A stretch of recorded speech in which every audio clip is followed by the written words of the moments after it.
fritters. So awesome. Honestly, the only thing I'm worried about is running out of fritters before I can finish explaining this taste test. Welcome back to the Anabolic Hub, where we make anabolic deliciousness. We're back inside my kitchen today, and we're taking a look at an inspiration recipe based on Will Tennyson's protein apple fritter. Based on the comments I got from you guys when I did this recipe last week, man, everyone really enjoyed it. So it got me thinking, how can we make this a little bit different, put a different spin on it, and still make it just as delicious? Well, it came to me. Strawberry cheesecake fritters. Oh man, I tried several different sets of ingredients, and I think I've come up with the perfect one. It's gonna make this just as crave-worthy as Will's recipe. So let's get things started by taking a look at the ingredients. Here we go. All-purpose flour, vanilla-based protein powder, Swerve brown sugar, Splenda baking powder, salt. I can't believe it's not butter. Ricotta cheese, non-fat Greek yogurt, plain, more Swerve, confectioners, and of course, strawberries. Okay, and just like Will's recipe, this one is super simple to put together. Some of the ingredients are a little bit different. The ratios are a little bit different as well, but let's get started by adding in our first ingredient, our all-purpose flour. 30 grams of the all-purpose flour going in.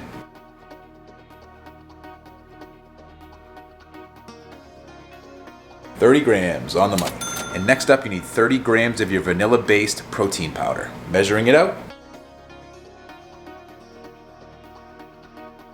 Small adjustment, but 30 grams on the money. Next, we need 12 grams of your Swerve brown sugar.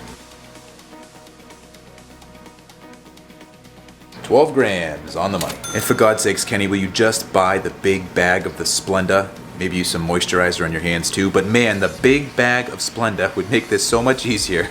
10 packets of Splenda going in. Hey, 5 at a time. It'll go kind of quick.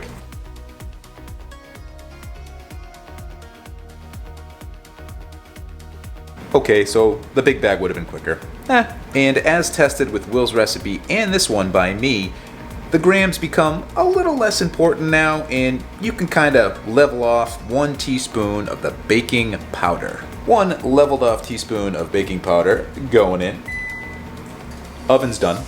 Oven's preheated, rather. And the often overlooked but absolutely necessary 1/4 teaspoon of salt. Another nicely leveled off 1/4 teaspoon of the salt this time going in. Next up, we're saving some calories by using I can't believe it's not butter. The light version, see? The light version. So it's even lighter than the regular I can't believe it's not butter. So this is I can't believe, I really can't believe it's not butter. Make sense? Hey, but you know what? If all you have is butter, you can use that too. It's just a few more calories, but I found this stuff works just as well. And if you can save somewhere, why not save somewhere? Saving is good. Okay, I digress. 14 grams of the I can't believe it's really not butter going in. Negative scale trick. Oh, we got 9. We got 12. And we got 14 on the money. Hey, so another quick little interlude here. If you wouldn't mind smashing the like button. We've had a lot of new subscribers since the last time I asked, and I'm curious, where are you guys watching from? Let me know. Comment section down below. Go. Now, back to the video. Okay, so based on the comments section, I'm gathering that some of you don't like when I use a metal spoon with a metal mixing bowl. So I'm using the spatula today, so no more clanging and banging, just gonna use the spatula so it'll be nice and quiet, even though I'm gonna probably turn the sound off anyway and you can listen to the background music, but whatever. Okay, we're gonna mix this up, and just like Will said in his video, we want it to be like a wet sand. Man, I love that analogy, can you tell? Alright, mixing it up, here we go. You want to try to break up the brown sugar and the butter as you're going here so you can get it all mixed in.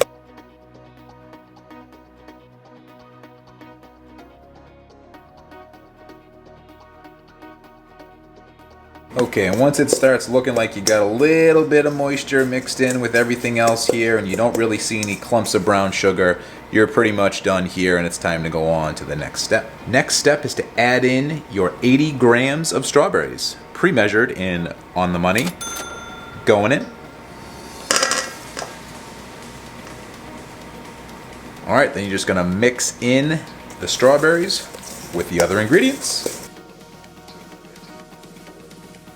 And once they're all coated, you're done mixing. We have 2 more ingredients that we're going to add in. It's going to be the ricotta cheese and the non-fat Greek yogurt. So I found after doing this recipe a couple times that you're actually a little bit better off if you mix these 2 ingredients together first before you put them in with the rest of the mixture. It just gives you a more balanced flavor. You can just throw them into the mixture if you want to keep it simple. That's totally fine.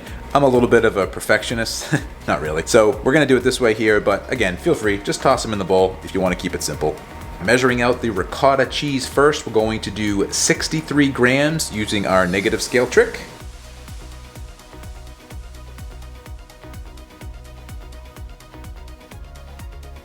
$63 grams on the money. Then we need 42 grams of our non-fat Greek yogurt. Negative scale trick again.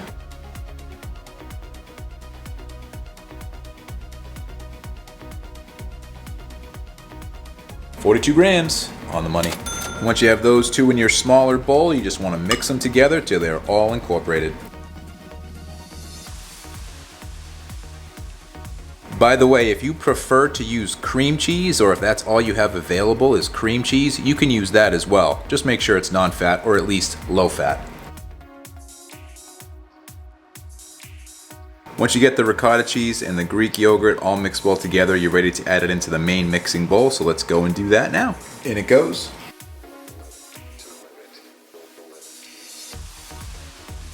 Oh, can't forget I have a spatula.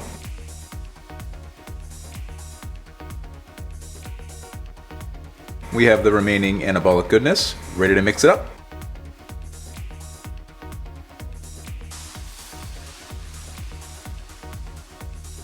And just like with Will's recipe, there's only so far a mixing utensil like a spatula or a spoon can get you with this. Eventually, you gotta get a little dirty, so that's what we're gonna do.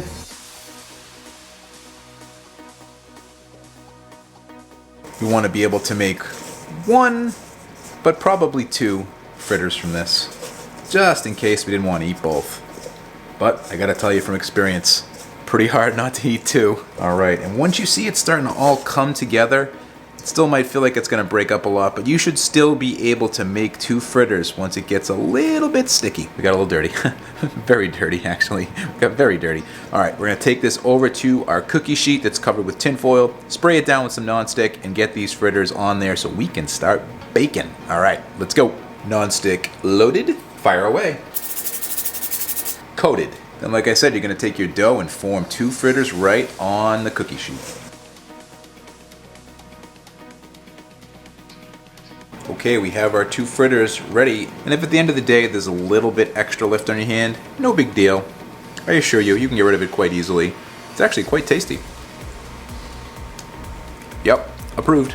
These are now ready to go into the oven, so you want to preheat your oven to 375 degrees Fahrenheit or 190 degrees Celsius. We're going to put them in there for about 15 minutes. I found that's the perfect cooking time. If you have an air fryer, you can try for about 10 minutes at 375 Fahrenheit or 190 Celsius. I haven't tested it in an air fryer, but I'm guessing based on how Will's fritters were cooked, that's probably about right. All right, here we go, putting them in.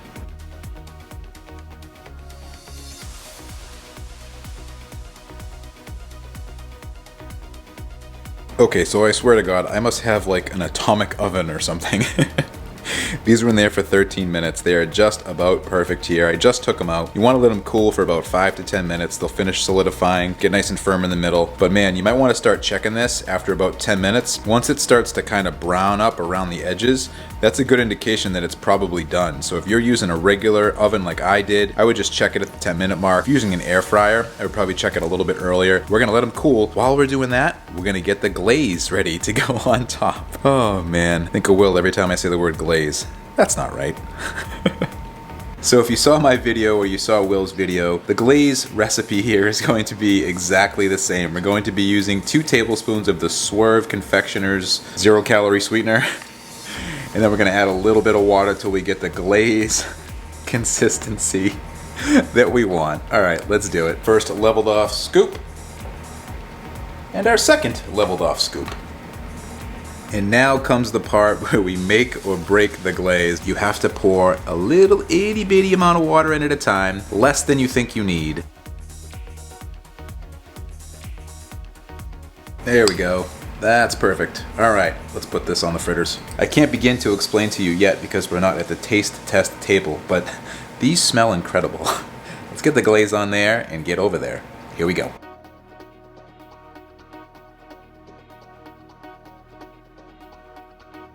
And we're done. Okay, here we are back at the taste test table, ready to try these strawberry cheesecake fritters. And man, I already know how awesome they taste because obviously I've already tried them, done this recipe a few times. Let's give you an up close look. That's what this looks like. It's like holding a slab of cheesecake. So good, so many strawberries, so much anabolic goodness in this. All right, I can't talk about it anymore. Have to try it. Okay, here we go. First bite.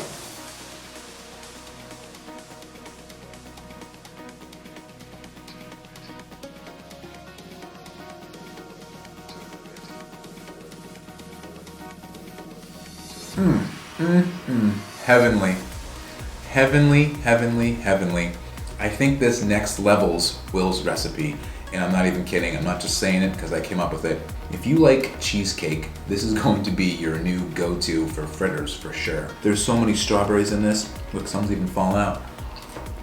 God bless Will for the original recipe. That solid base of ingredients really was a huge help in putting this together. The mixture of strawberry, ricotta, and Greek yogurt all coming together with the sweetness, man, it balances out so well. It's like you're holding a piece of cheesecake like a slice of pizza and you're eating it. That's really what this tastes like. So unbelievable. Let's take another bite. As you can tell, they don't last long either. It's not like a Boston cream donut or a jelly donut where all the filling's right in the middle. It's not really like that, but because the outside edges kind of crisp up just a little bit, just the right amount, the middle is almost just like a cheesecake filling, and it's so unbelievable. The flavor is just absolutely perfect. 80 grams of strawberries is a lot of strawberries. It fills this fritter out really good. You're really gonna feel the volume from that, just like you would from the apples in the apple fritter. This one here, again, feels like you're having a cheat meal. God bless Swerve. Really gives the perfect amount of sweetness with that glaze on top, mixed in with all the other sweetener that we put in there. I mean, it's so well balanced, it's unbelievable. But what else would you expect when you take what they use to fill cannolis with and you put it in a fritter? How could it be bad? Cannolis and fritters. So awesome. Man, to think we're having the same food, just making better choices, and we're eating fritters. And it's gone. How am I gonna keep doing this taste test if I don't try the second one? I'm obligated to try it, right? Let's see. We do want to find out if it was a fluke. Maybe just the first one tasted good, so we should probably try the second one just to make sure, for accuracy's sake. Here we go. Second one. No, spot on again. Honestly, the only thing I'm worried about is running out of fritters before I can finish explaining this taste test. The density on these, I'm already starting to feel full. Of course, I have eaten one, but you can definitely feel like the density, the volume in your stomach. I don't even know if I'd actually be able to finish this second one, but I'm gonna try, because it's built into the meal plan for the day. But they're so filling, they're so satisfying. It's like I'm at Cheesecake Factory right now.